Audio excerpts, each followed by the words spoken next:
So great to see you. So great to see this print. It's amazing. The colors are incredible. Yeah. I think he would be. And it was his desire to have MoMA have the work, and the Academy for Motion Pictures. They split the work from his will. Yes. It's fabulous. Just to get started, we just kind of curious. How many of you guys are seeing Vixen for the first time? Wow, that's great. That's great. So we wonder about the life of a movie as the years go by and how things disappear and come back. And I think Vixen is back.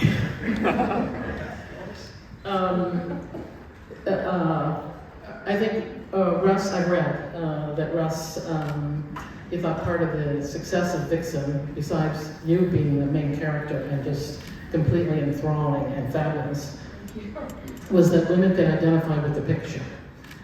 Right.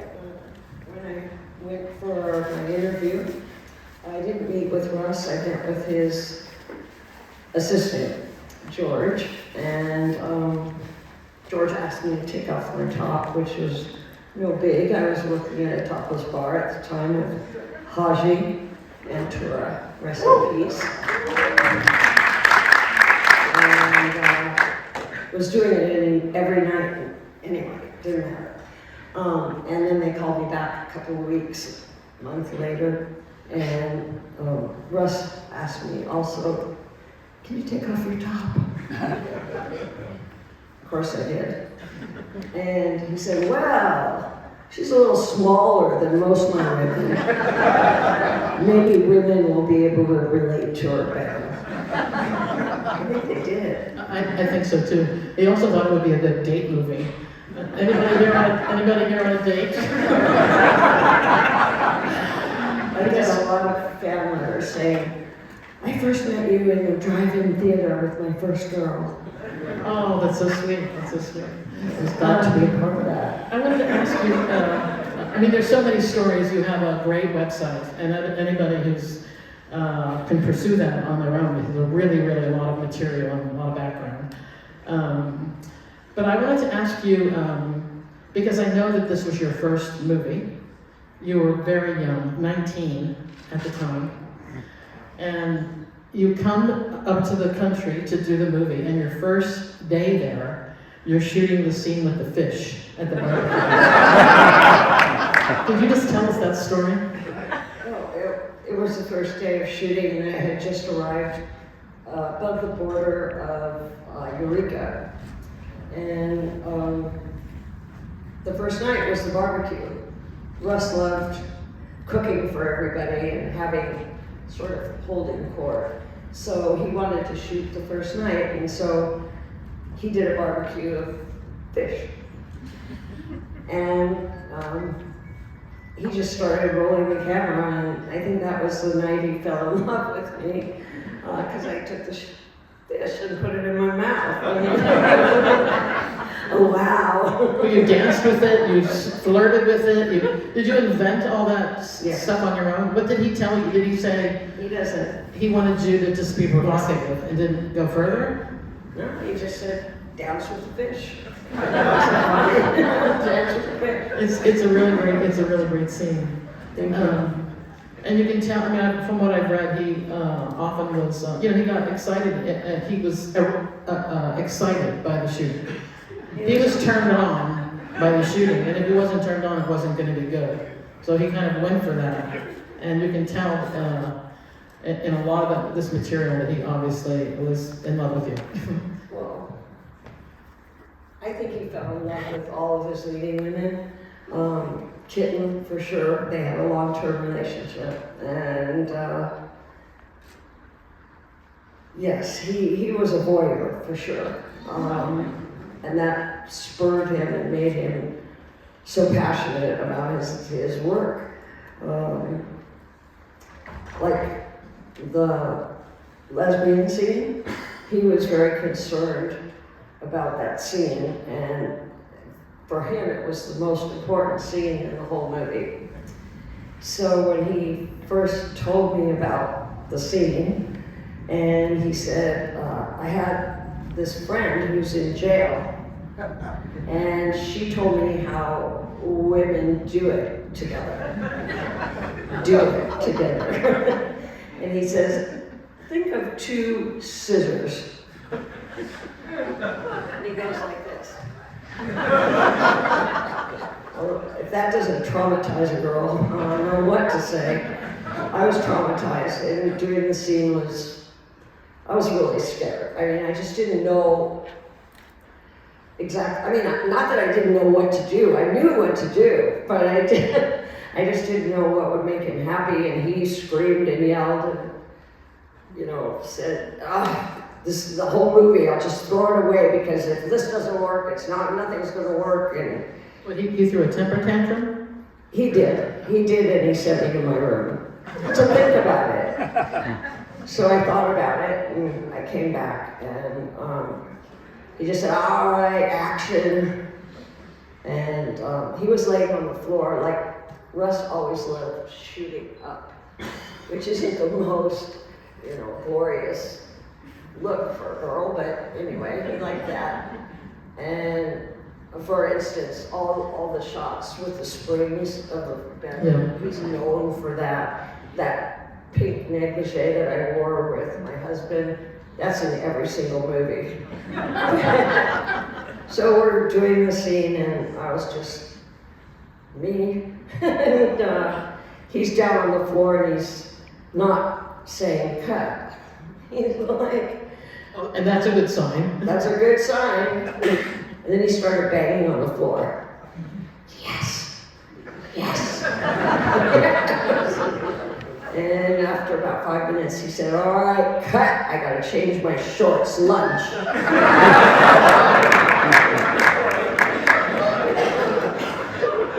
That's crazy. Understatement. Yeah, totally. Yeah, he was a breast man, as we know. He was a manly man. What do you mean? He was just, he took tons of salt tablets, during the day. I'm sorry. You have to talk into the mic. I have to talk in the mic. Okay, he took lots of salt tablets. The more he sweat, and the dirtier it was, and the harder the location, like running through rocks barefoot, he loved it. That was it for him. He would always be scratching his butt, like he's just like the marble man. I mean, he was, they say no more kings. He was king of the nudies. Much better than anything else. Okay. Yeah, it's interesting because people just say like, I'm into breasts, I'm into bosom, I'm into boobs. It's just like, that's what turns me on. But in a way, it's his favorite word. His autobiography is called A Clean Breast. A Clean Breast, and the breast of Russ Meyer. The Breast of Russ Meyer is an unfinished autobiographical work. A 3-volume. And but Vixen is his other word. Is we have Vixen used quite a few times. We have 3 Vixen movies. Right. Vixen, the female fox. So I'm just curious because in a movie you're super sexy, and also, I mean, that's the main thing for him, I think, is the sexy part. But then also, it has to be a woman who's aggressive and powerful. Yes. So, and the men are bottoms, basically. Let's just say it. But I'm curious what your take on it. Were you a vixen before this movie, or did that make you a vixen? Lenny. Was I a vixen? Was that yes? Was that a yes? I think it was I hope it was a yes. Okay, I just want to read you this quote. Don't you hate it when people read you a quote of what you said? Okay. Meyer has this perceptive vision that most people didn't know existed. The vibe or the aura that he gets from you, he's able to reinvent it for the role you're playing. In Vixen, he had me as a sex-starved demon, and I played that out quite a bit in my life. In Dolls, he had me as a gay fashion designer, and later I became both.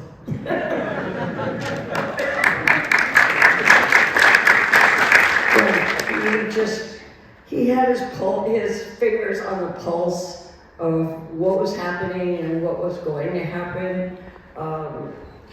It was just odd. There were so many cross connections. The whole communist part of the movie. I don't know if you know anything about you, but my dad was blacklisted under the McCarthy era, and he was an actor under contract to Columbia at the time. And I was about 4 years old. And he got blacklisted and his contract was canceled.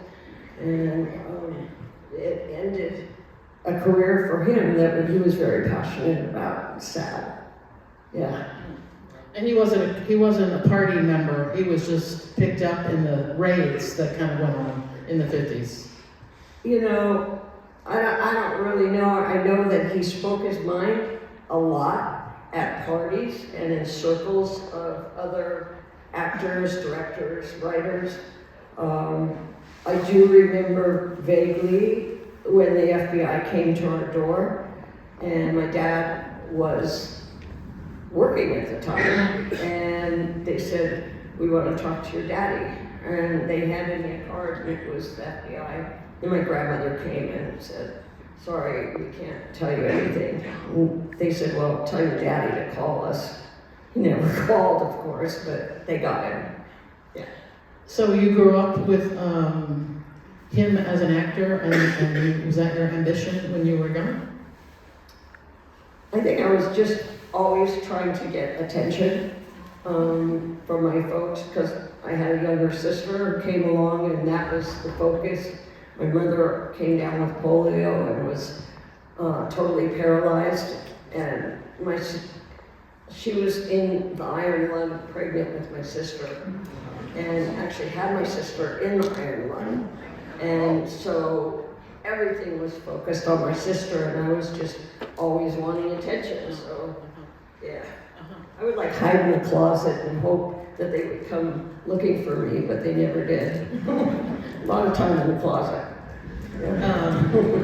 That's pretty crazy. And then, but you were involved in theater and stuff when you were young. Yeah, I was. Just in junior high and high school, I took drama and I did summer workshops. And then how did you end up a topless dancer? How did that happen? That's a long story, but I can make it quick.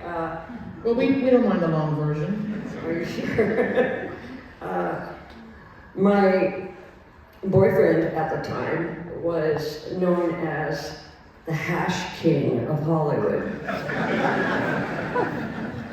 Needless to say, we lose sight of our sightability, and he did, and he sold hash, a lot of it, to an undercover agent, 2 of them actually, and he got arrested, and we got married so that I wouldn't have to testify, because he wasn't even there. This is such a long story, I don't want to go all the way. And okay. Yeah, and I mean, crazy times. So when he went to jail, I had no more money, because he was taking care of everything. He had a lot of money, and he was the hash king. There's got to be king somewhere. And I needed money, and I was looking in the Times and saw this little ad on a Sunday at my parents', and it said models wanted. And I thought, oh great, I'll get a job modeling, and models make all this money.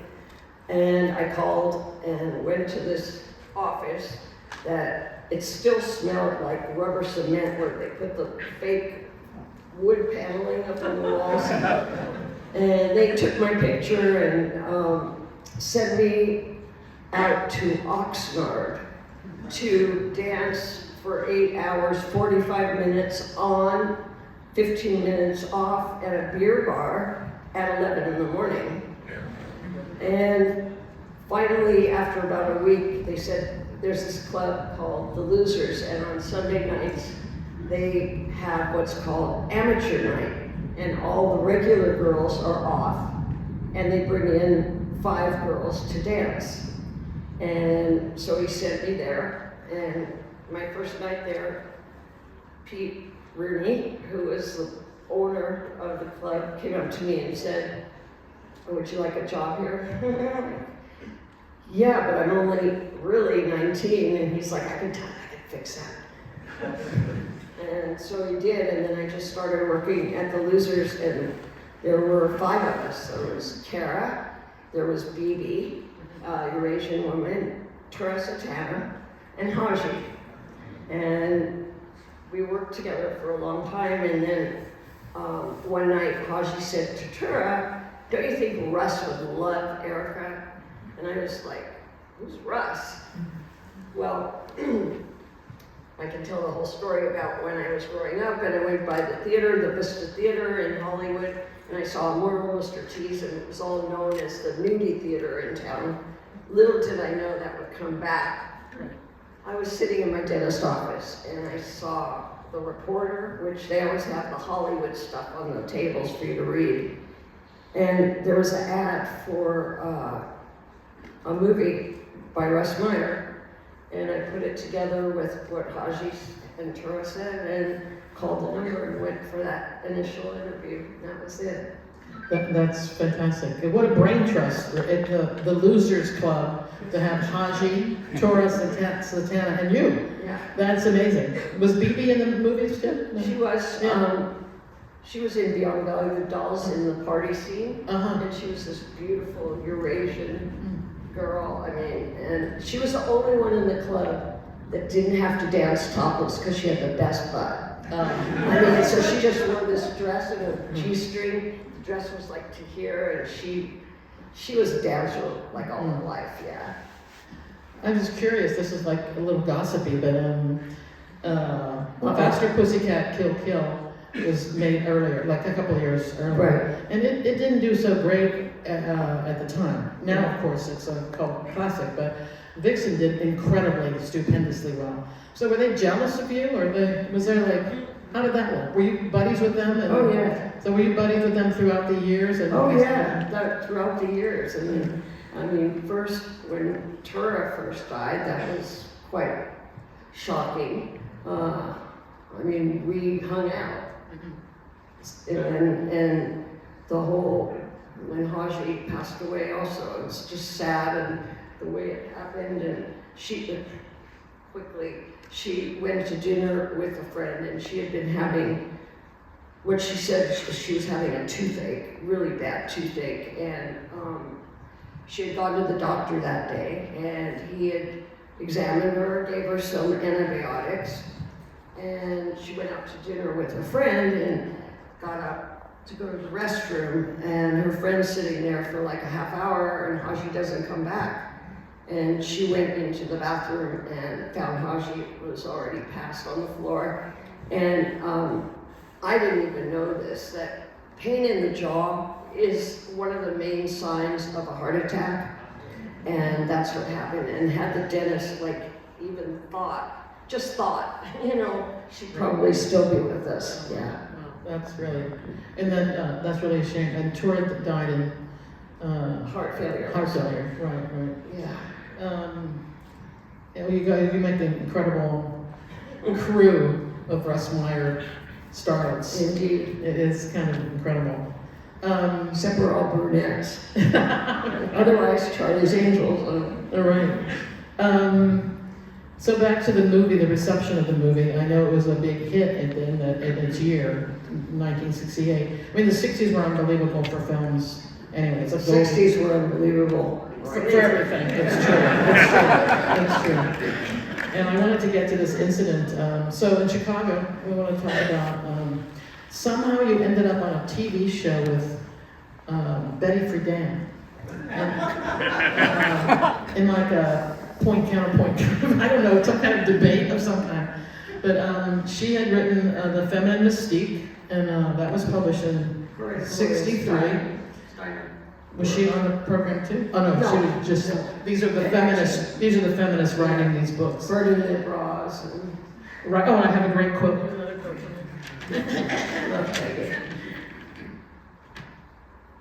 The women. This is some interview. Anyway. The women's movement was so big at that time. Women were burning bras, and here I was taking mine off. I didn't want to be seen dodging my own sisters. I didn't want to be seen dogging my own sisters. So for several years after that, I was critical of Vixen.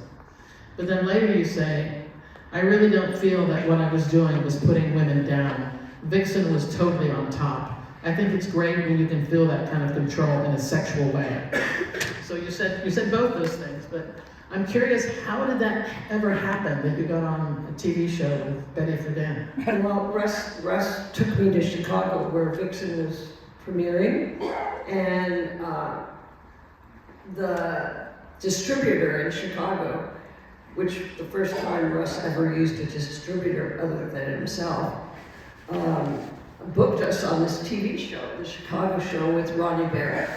And I didn't know until I'm up there with him that the other guest on the show was Betty Friedan.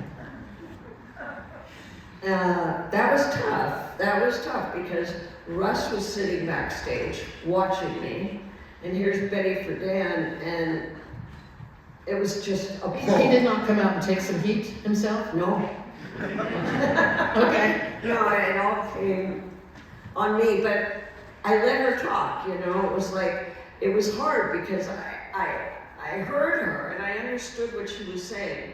But on the other hand, I don't think that she saw that the woman in this movie was so in control and the one who really, you know, was leading the pack. I mean, she saw it as that I was disgracing women.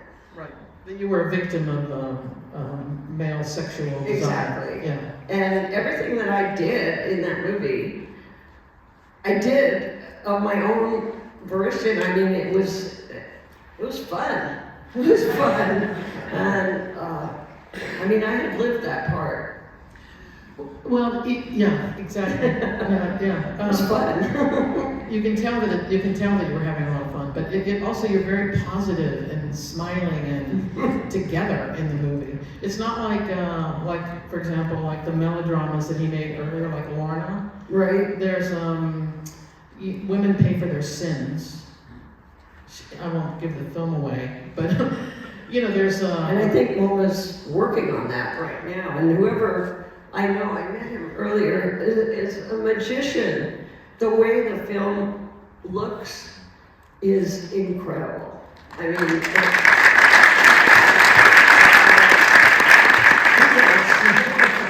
and it was in shambles. I mean, they say it wasn't that bad.